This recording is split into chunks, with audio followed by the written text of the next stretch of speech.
Ooh, pretty scrolling. Oh, hey Frank, what you doing? Oh, I'm just scrolling on Twitter, seeing the latest weird things that the internet has to see. Sounds interesting, I guess. Yeah, it is. Did you see my new post, by the way? No, I haven't. Could you please show me it or something? Oh my god! Oh my gosh! Frank? Oh my goodness! Frank, are you okay? Yeah, that's great! That's not 120 hertz! How could you live with such a disgustingly slow refresh rate? It's fine. Oh my gosh, are you okay? Are your eyes functioning? Do you need therapy or something? Quick, who remembers the phone number for 911? Yeah, he needs therapy. Let's just begin.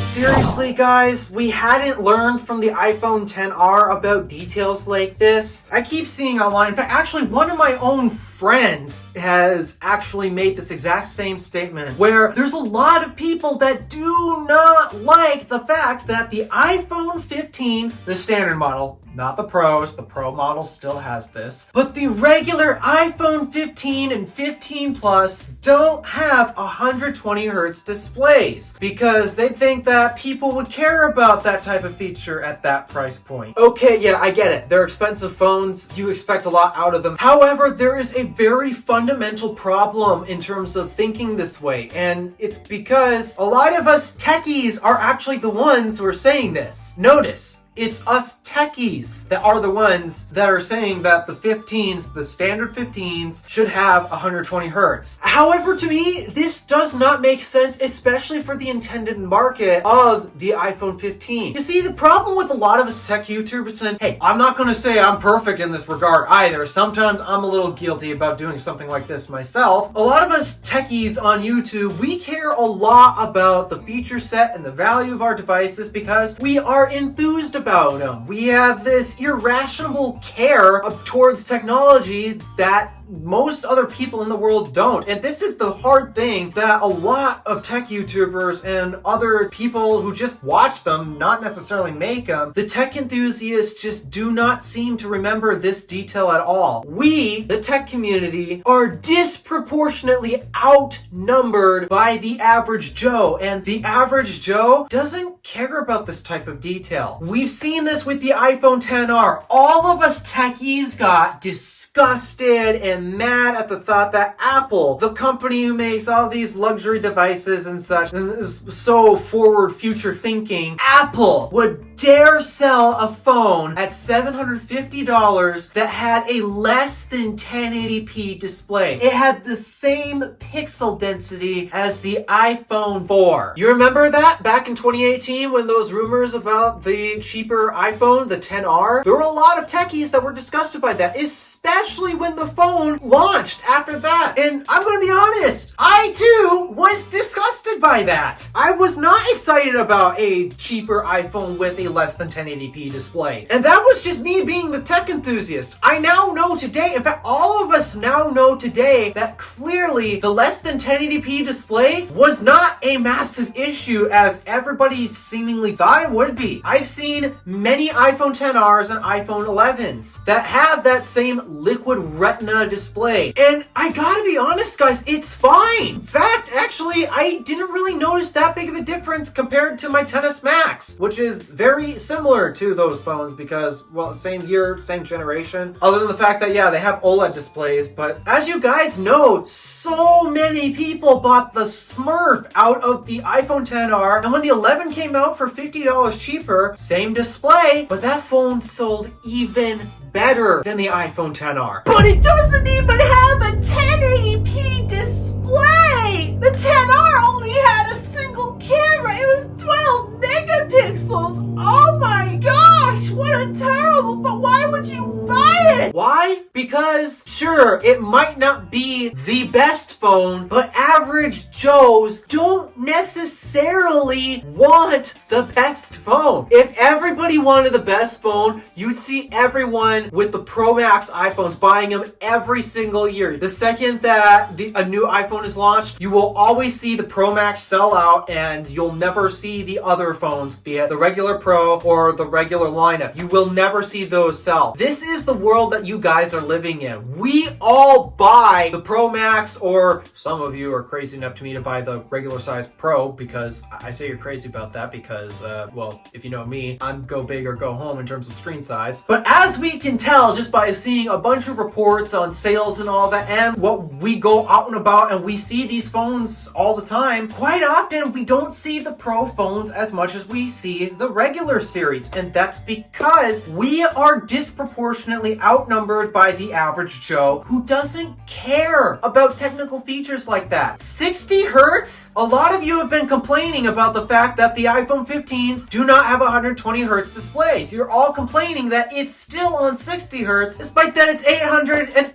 $900 if you go for the Plus model. I get it. A lot of us tech enthusiasts were complaining about the regular series not having 120 hertz displays, despite that it's $800, $900. That's a bit premium. Except you guys got to remember that the type of people to buy those iPhones are not us. And I should actually mention, is 60 hertz really as bad as you guys think of it? The truth is, no, it's not. In fact, there are even some tech enthusiasts amongst us all who actually don't really care whether their device has 120 hertz or not. Despite that, some of us can see it. I can see 120 hertz. I see it on my MacBook Pro. I see it on my 13 Pro Max. I can tell when a display is refreshing at 120 hertz, as well as many of us techies who are enthused about this type of thing. But you want to know something? A lot of people actually can't tell the difference. I know this because everyone in my immediate family, aside from my little sister who's too young to have a smartphone yet, all of us have smartphones with refresh rates faster than 60 hertz. My sister, who is old enough to have a phone, has a OnePlus Nord N200 with a 90 hertz display. That 90 hertz display is turned on, and does she ever notice it? No. Actually, she has no clue what the difference between that and her tablet is. Her tablet is limited to 60 hertz, by the way. I can see it running at 90 hertz, but she can't. She has no clue. She doesn't even know what the heck that means. I even tried bringing it up to her. Wow, this has a 90 hertz display, which means it has a higher refresh rate. She's like, okay, dude, what the heck are you talking about?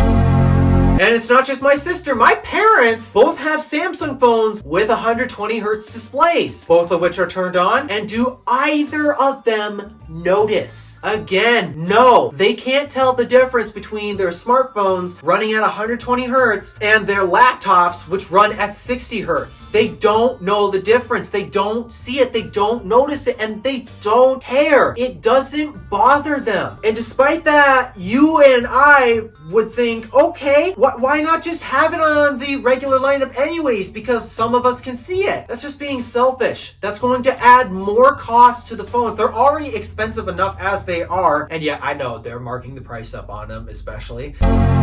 But just imagine what would happen if they did put 120 hertz on that. They would have to mark up the prices yet again. I don't know if you guys are aware of this, but the displays on your phones are actually by far one of the most expensive components on it. And when you add 120 hertz, the LTPO technology that Apple is using with their 120 hertz displays, that adds a lot of cost. Your displays are a lot more expensive than you guys think they are. So adding this to the regular 15 and 15 plus, that I am 100% sure is going to increase the cost rather than sticking to 60 hertz. The panels on the regular lineup is not actually the same panels as the Pro line, just downclocked. They are two separate panels, and the panels on the regular line, they're cheaper to produce. So if Apple actually were to give it 120 hertz, despite that the majority of people can't actually tell, a lot of the people, if they actually knew what the heck 120 hertz means, they'd probably prefer you just actually remove that altogether and just keep the prices down. This is something that a lot of us tech enthusiasts just don't seem to realize all the time, and a lot of us will crap on the regular lineup all the time, and I gotta be honest, the regular line does not really appeal to me because I am a tech enthusiast. But for those who want a decent smartphone with an amazing OS on it that's not Android, that's the best you're gonna get. That is the best option for most people. In fact, the iPhone 15 is already a big enough upgrade for those people in meaningful ways. The only hardware feature that maybe they'll actually realize is the 48 megapixel camera, but it's not because, oh, we can get greater resolution photos all of a sudden. No, I'm pretty sure the thing that they might actually care about is now they get a much better quality zoom camera. Yeah, that's probably the thing that these people would appreciate. It's the fact that now we can get better zoom in our pictures when we want to zoom in on our kids running around or having fun and such. Or, I personally beg to differ about this, but the dynamic island. A lot of people are excited about it. I am not excited for reasons I've explained enough on this channel that you guys know, but a lot of people will see this as an upgrade in how they actually use their phone. It'll change the way they use their phone, and not necessarily in professional ways, but in ways that just little ways that makes a difference to them. And USB-C, they'll be able to plug into their other devices like Macs. We've had Macs with USB-C for quite a long time. iPads, they've switched the entire lineup to Type-C at this point. And there are so many USB-C accessories. Despite that, yeah, these are regular people not likely to buy a lot of, well, attachments that require plugging it into the device. But some of us have music docks or who knows what. There's so many accessories that we could take advantage of. And now that we all have all of our devices on the same universal standard, that's a meaningful upgrade to them. 120 hertz though is one of those technical things that, yeah, we can see it. Us techies can see it, but not everyone can. And it's not fair to say that the device sucks because of a feature that we can see, but the majority of people out there can't. To me, that is being disingenuous and not representing the phone the right way, because this phone is not meant for us. And we should know, we do not like the way that it currently is. It's too expensive in our opinion, and it doesn't offer the same feature set that we would buy, but we are not the intended market. And that's the thing we need to figure out how to focus on when it comes to the regular lineup. When I talk to tech enthusiasts, I'm of course going to tell you go for the pros, because the regular line should not be appealing to you. It never really has been. But when I talk to random friends that I know that I 100% know are not tech enthusiasts and they're looking for a solid upgrade, I'm actually going to tell them to go for the 15 lineup this year. Despite that, I still think it's $100 too expensive, even for those buyers. But with that said, we need to calm down. We're not saving the people who don't know from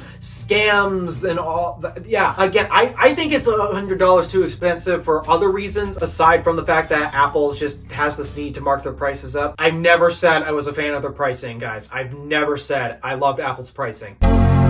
But I know there's a lot of average Joes, and if they're looking to upgrade their phones this year, they're going to have quite the upgrade that changes their experience in meaningful ways to them. Not us techies. And that's fine. So all of us techies trying to save average Joes from Apple's high prices and trying to get the best value bang for your buck and features and such like that, take those capes off. We're not those heroes. I'm not either, okay? Let's be a little bit more realistic. We've seen with the iPhone XR and the 11 that clearly having a 1080p display, it's not 1080p, guys. I know, mind-blowing. For it's a what? That didn't make a difference. Remember, those less than 1080p resolution devices outsold every single smartphone during their respective years of existence. I highly doubt 120 hertz is going to be a make or break for people. And just so you know, I'm a tech enthusiast, and this right here is my daily driver. My SIM card is in this iPhone XS Max. We know it does not have a 120 hertz display. I can see it. It's on my 13 Pro Max, which is what I'm using to film this video. It's on my 16-inch MacBook Pro, but I have realized I am perfectly fine with 60 hertz. My two 32-inch monitors that are 4K, yeah, they're 60 hertz monitors. The rest of my displays, like my other 27-inch 1080p, which I moved to my music set, my iPad Air even is a 60 hertz display. It's fine. I'm a tech enthusiast, and yeah, I may notice it, and not gonna lie, I do like it. I do appreciate it, but it is not a make or break like you guys are acting it out to be. Enough with the drama about this, guys. We need to remember the intended market for these devices. 120 hertz, yeah, I would like it on a phone at the price of that, but for most people, they don't care. At this point, I'm rambling. So let's just end the video right here. Thank you for watching. Do me a favor and interact with the stuff below. My name is DeWolf, Random Alpha, signing out.